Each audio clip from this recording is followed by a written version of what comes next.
So guys, earlier today I did a video. It was in my prayer actually. And in that prayer there was a word that the Lord gave to me that I shared in that prayer.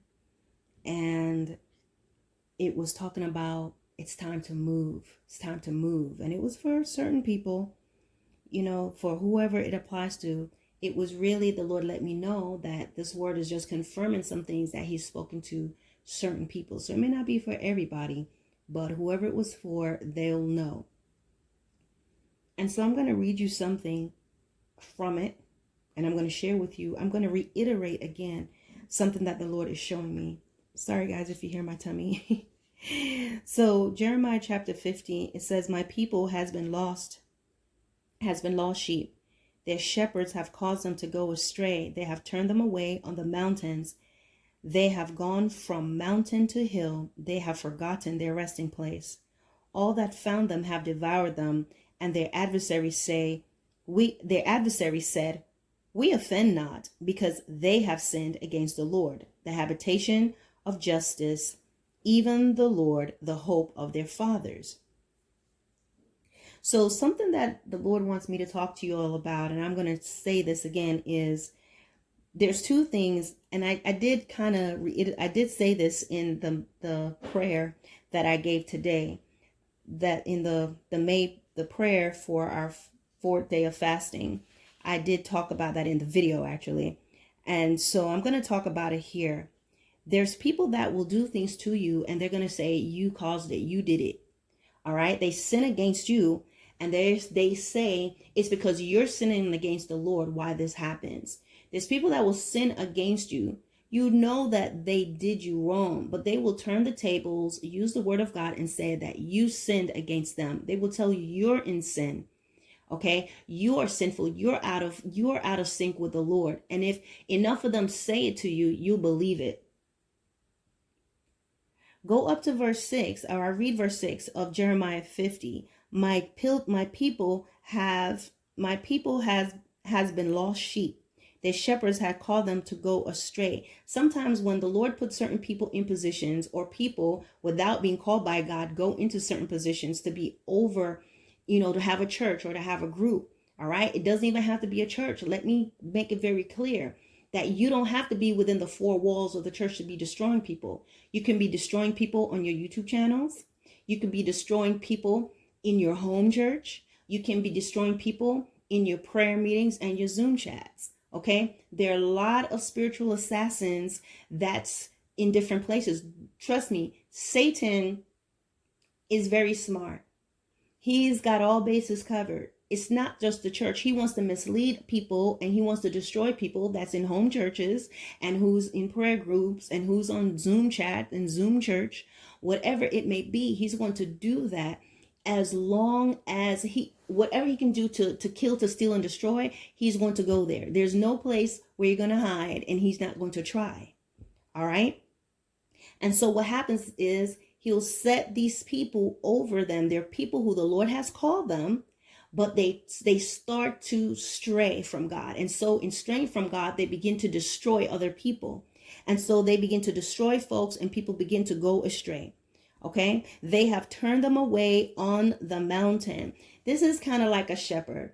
If a shepherd has sheep and they watch over them, and they kind of keep them, and they will even have a little dog that will be there to protect the sheep from wild animals. Well, imagine the shepherd just sending them running into the mountains, right?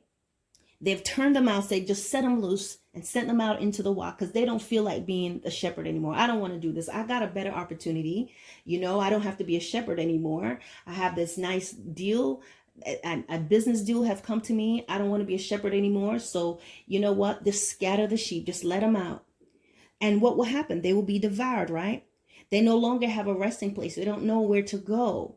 And so that's what's happened to a lot of people. So you find people that have done wrong. They have done a lot of evil. They've done a lot of passive aggressive things within the house of the Lord, within their prayer groups, within their home churches, whatever it may be, and even just one-on-one or small group with another person.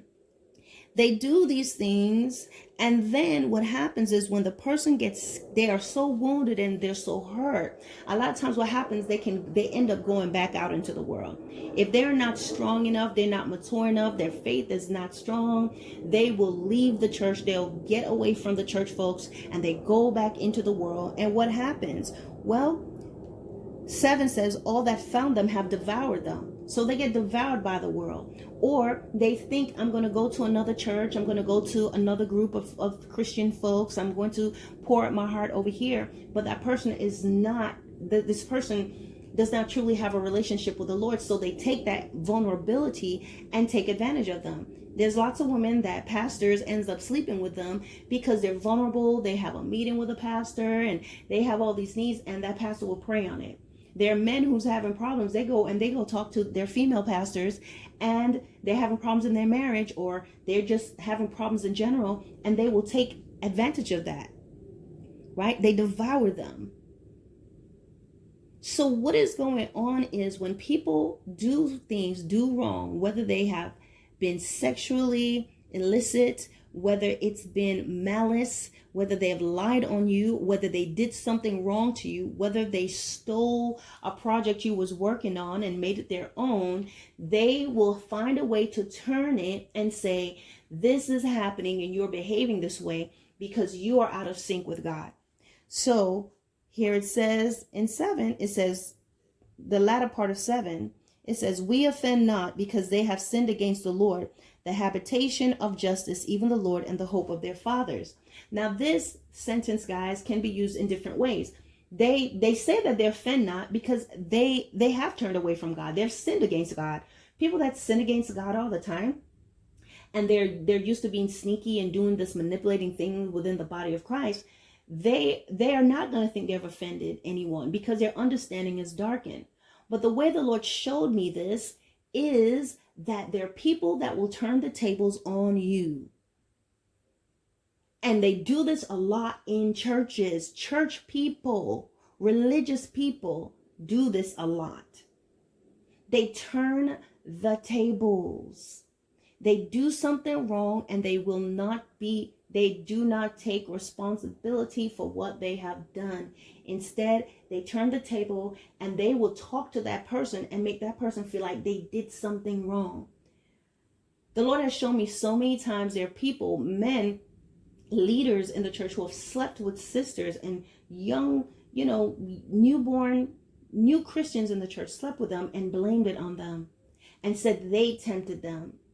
They're saying, you sinned. I didn't sin. You sinned. You caused me to fall. And that's why a lot of times they'll go against that person and still cover their pastors and still cover their leaders. They will have the first ladies in the church that's doing all types of stuff, which is something the Lord's going to have me talk about today. And guess what? Because she has a certain charisma, she can turn the word around and tell people that this person, this woman, that she is, that the Lord revealed to her that she is sinful, and she is, will be something that they say that, they're not of God, and they're not clean, and how much they've tried to help you. And so what happens, people will just believe it simply because of the position that the person is in. They'll believe whatever twisted narrative that they will say about these people. And guys, if you are not strong in your relationship with God, you'll believe that. They'll tell you, you're the problem. You sinned. You did something wrong. I didn't do anything wrong. This is a manipulative and unclean spirit. This is why sometimes in relationships, people will be cheating and doing wrong, but they'll turn it and say, no, you caused me to do this, or you're the reason why I did this, or they'll say, you know what, you're probably cheating. That's why you're saying I'm cheating. But they are cheating.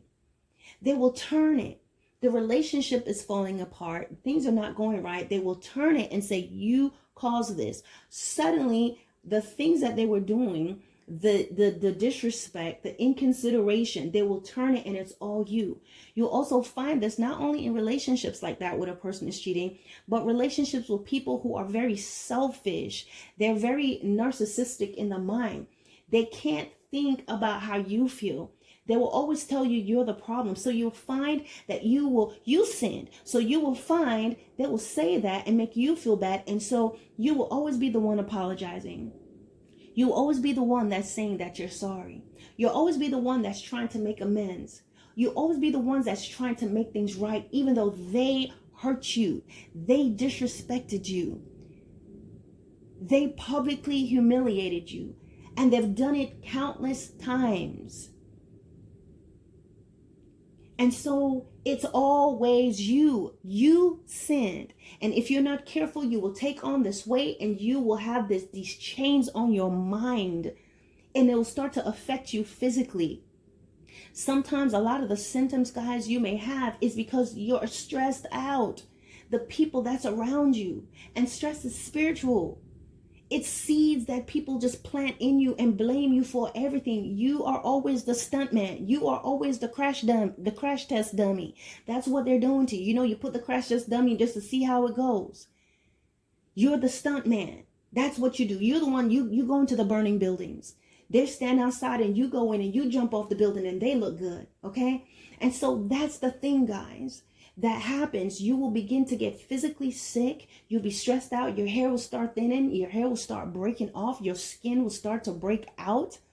Your attitude, you will be probably start having a bad attitude. You start learning how to argue back with them.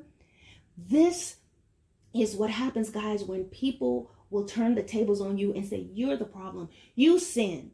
It was you that sinned. And then I had to react to you. You sinned. You did what you did. How many of you have been in the body of Christ in churches, whether it's in a church or just people that you're dealing with, other believers, and something happens, and sometimes you may even be trying to get to the bottom of it, but they're just shifting and shifting. They're like shapeshifters. They're not facing it. And then they don't tell you anything, but by the time you find out, about 7 to 8 other people of the whole church know about a situation, and it's told a certain way that you sinned and you're out of line. And so now you're all by yourself. And if you don't have your mind straight, if you're not looking to Jesus, who's the author and the finisher of your faith, you will start to believe these things about yourself. And then you're going to try to conform and try to be sucking up to them, or you're going to leave out of the church feeling defeated. You leave God, you leave out of your groups, you leave out of your relationships feeling you've been wounded, you've been hurt, according to 6 and 7, right? Because you've been devoured. You've been devoured by those in ministry. You've been devoured by those you trusted. You've been devoured by those that you mentored and you helped. You've been devoured and hurt by those that the person you took your marital vows with. You've been devoured by someone that it's like no matter what they do, you always have to apologize. So then when you finally, it's always you, you're wounded. Imagine you just have an open wound and you're bleeding, and then you stumble out in the street and someone goes, oh, come here, I'll help you.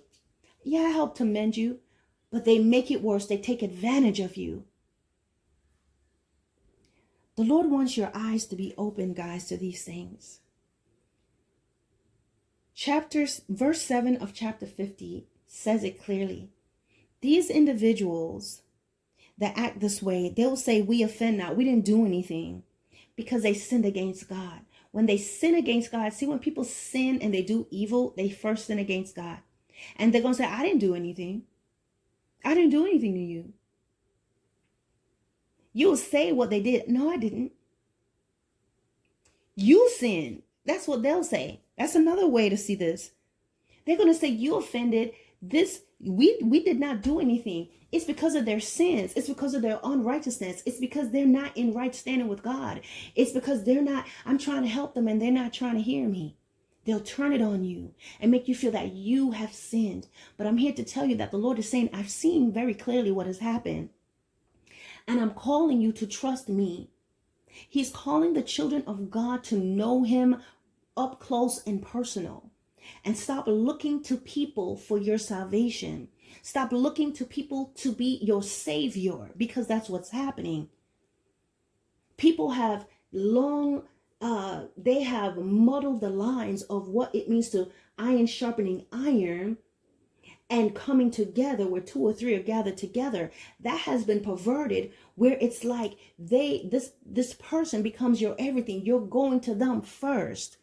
before you go to God. You're seeking out the hand of man before you're seeking out God. And so this manipulation happens. And if you are not rooted and grounded in him, I'm here to tell you, you are going to end up being destroyed. You're going to be listening to these things. And the Lord is saying, I see it. I've seen it. And I'm calling you to me. I'm calling you to me. I've seen the pastors who have struck the sheep and sent them out, and they have no place of rest.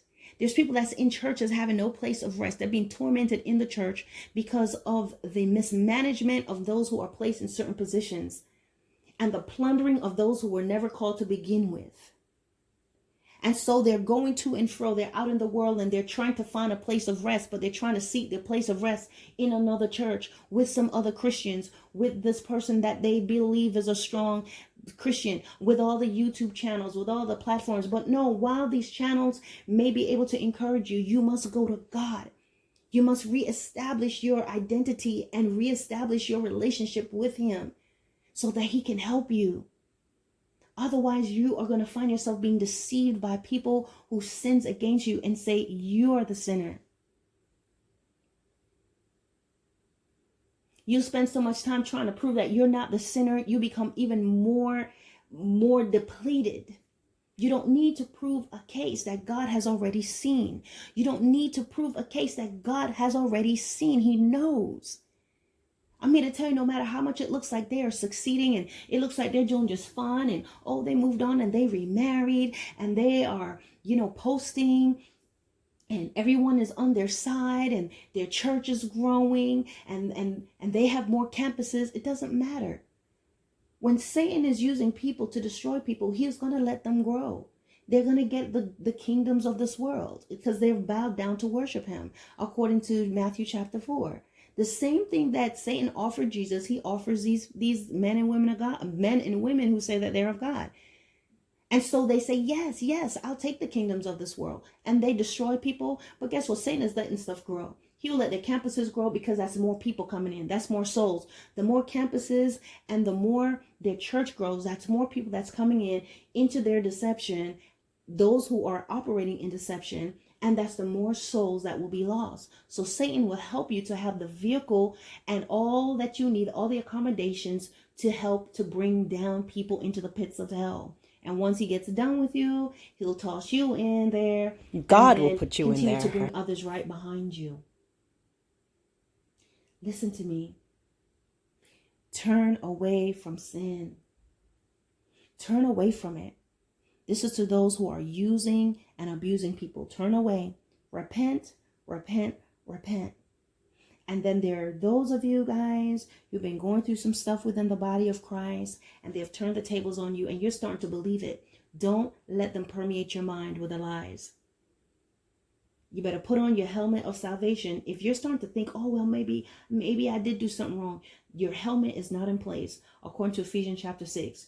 Don't take your helmet off. You're taking off your breastplate. If you're starting to think, oh, well, it is a good thing to reflect. The Holy Spirit always have us to reflect and check our heart. This is a good and healthy thing as a believer. When you do wrong, you must do that. But I want you to understand you must have wisdom and understanding and discernment to balance it so that you're not always taking on the weight. You're not always carrying their cross. Okay? Because while you are reflecting, they will be deflecting. They're not going to reflect at all. They're going to blame you because that's what they do. And they will say, you have sinned. But God is saying to those of you who know that you did not. God says, I know that you have not sinned. I'm calling you. Come back to me. Return to me. Stay close to me. Don't try to prove your case. Don't try to show the screenshots. Don't try to get them back. Be still and watch the salvation of the Lord.